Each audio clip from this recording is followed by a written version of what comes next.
I'm Lady T506. Welcome to my channel.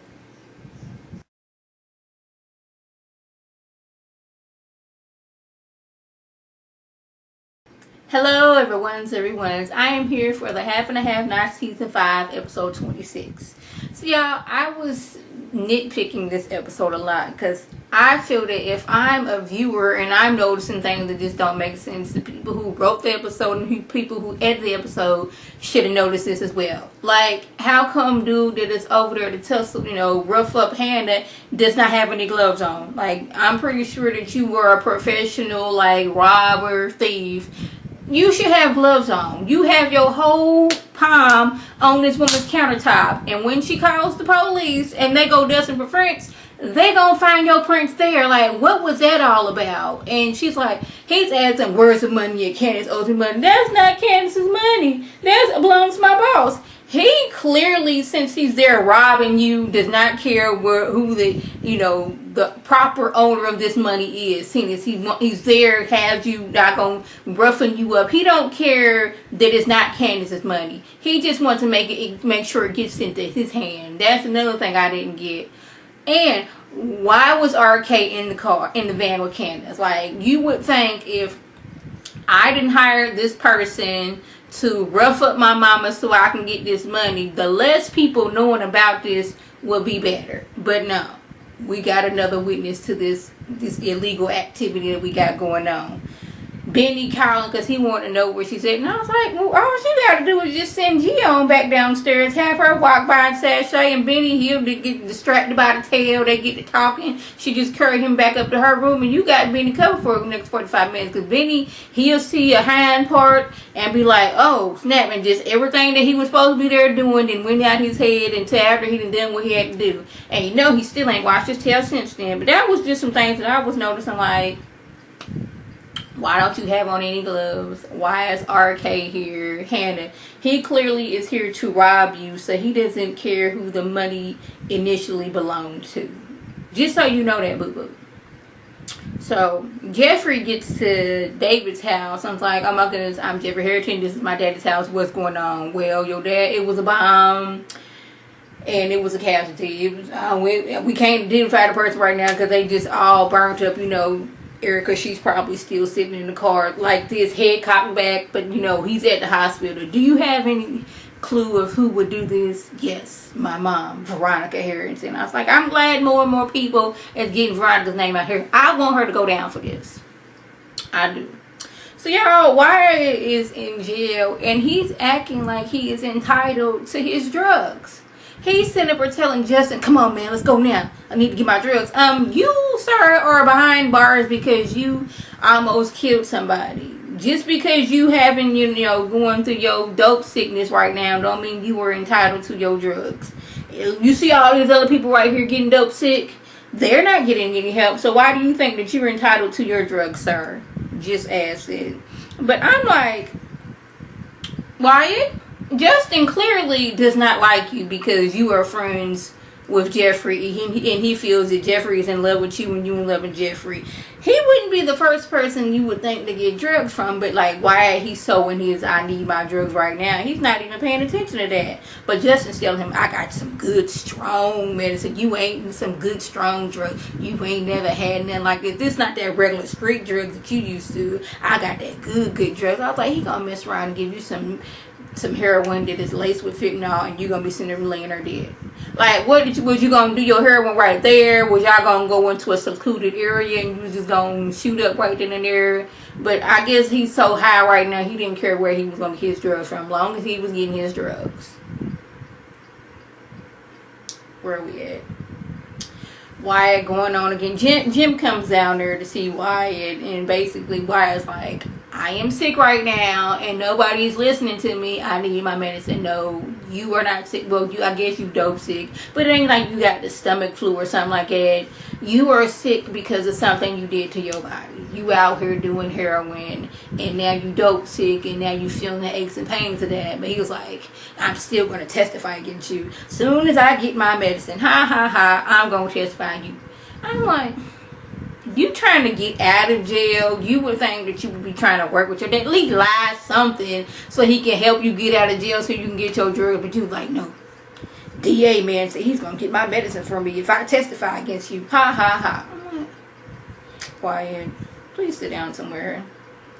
But y'all, here's another thing that I was like side down about. Like, how come David is just in a regular room? He's not in the burn unit. He's not in the ICU. We just letting people walk in and out. Like, I'm no medical professional, but I'm just guessing that we would have, got all that burnt and dead skin off his back soon as he got here. Put some kind of ointment or something on his back to help him heal, sedate him, something. But he's just laying in a regular old room. Jeffrey then came in.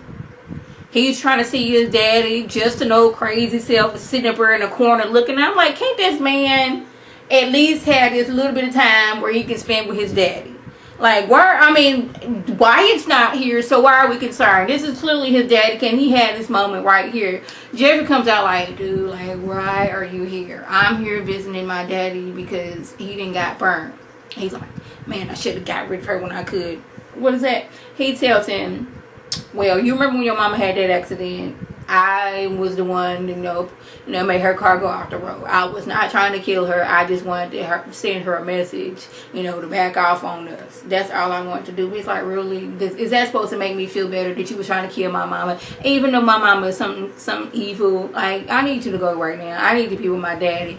Jim shows up like, what are you doing here, Justin? Like, he knows something is not right about him being here. Just like a little bit suspicious. Another thing, me and Jim, we was right here, and me and Jim, we never right here, but we was right here tonight. Like, how come David does not have like a police person outside of his room? Because clearly somebody tried to kill him and they might want to finish the job.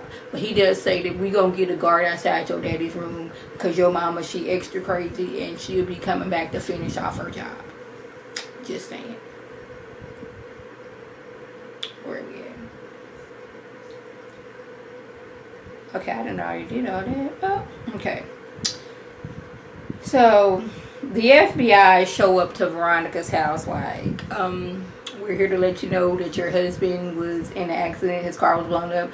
I ain't got no husband. Oh, you mean my ex-husband? Okay. She been drinking that brown liquor. So, she owned one tonight. When she drank that brown liquor, she be a little bit of extra. But she was like, I was in a car accident. David didn't come see me. Somebody ran me off the road. Are you saying your husband did that? I'm not saying that. I'm just saying. But, I would be the one to want to kill him. And, like, several hundred other people would want to kill him as well. He a judge and all. But I have cameras all up in my house. I was here all day. I didn't do it. Yeah, they can clearly tell because she laughing. She got on all black like she ready for a funeral. They know she did it. They just can't prove that she did it. But she was like, if you don't want to drink or feel my sexual needs right now, I'm going to need y'all to leave, okay? Next time, come without your friend. I was like, I know they mad because, like, we know that you did it. And you know that we know that you did it. We just can't prove that you did it. But it'd be good if old dude turned on her and be like, he had doggone a secret message and whatnot. It's proven that doggone she did this. But, she gets away with everything. So, Veronica had called RK while him and Candace was waiting on old dude to go ahead and wrestle Hannah up and get the money. But I was like, how's that plan going to go through? Because she would have to go to the bank with Benny to get the money out. Like, you can't do that online. So how was this going? Well, I guess you could have had her transfer the money somewhere, but then the police could have figured out where you transferred it. Like, the whole plan didn't make sense.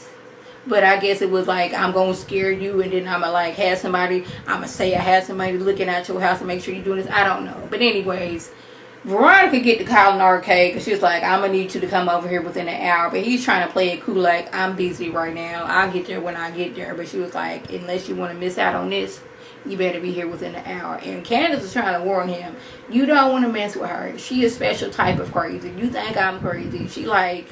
She would be my mama. That's how crazy she is. So you might not want to mess with her, but you can't tell him nothing because he think he that boy. I was like, all right now. Now, Old dude is in there still, wrestling Hannah up, and he told her, wait till I leave out this house before you call the police. But Hannah, she can't do that. And as he's walking at the door, I guess she pushed the button on her phone. He's like, why did you have to do that? Now, first of all, we in her bedroom, and her pillow, not her pillow, but her mattress is already hanging off the box spring, and that we didn't see no tussling in there, so that didn't make sense. Another thing, when did Hannah get these acrobatic skills to where she's hopping over stuff, flipping and flopping, because they get the tussling and wrestling with each other. She got a cast iron skillet, the kind grandma used. Yes, a cast iron skillet, and pops him upside the head, grabs a knife. Like, first of all, why was like a random just a lone knife just sitting on the counter while the rest of the knife was in the knife holder? That didn't make sense, but okay, this is Tyler Perry, and this is Tyler Perry's world, and we just gonna go with that. But she stabs him clear on in shoulder bone. I'm like, how is it this dude, who is, I'm assuming, done this before, because he said, he didn't wrestle up Low Daily before. He just didn't want to, tussle up Hannah because, she don't in the neighborhood. How did Hannah, who has no fighting skills, to my knowledge, was able to take him out? Well, she didn't take him out, but actually able to, what's the word I'm looking for? She was able to, like, get the upper hand on him.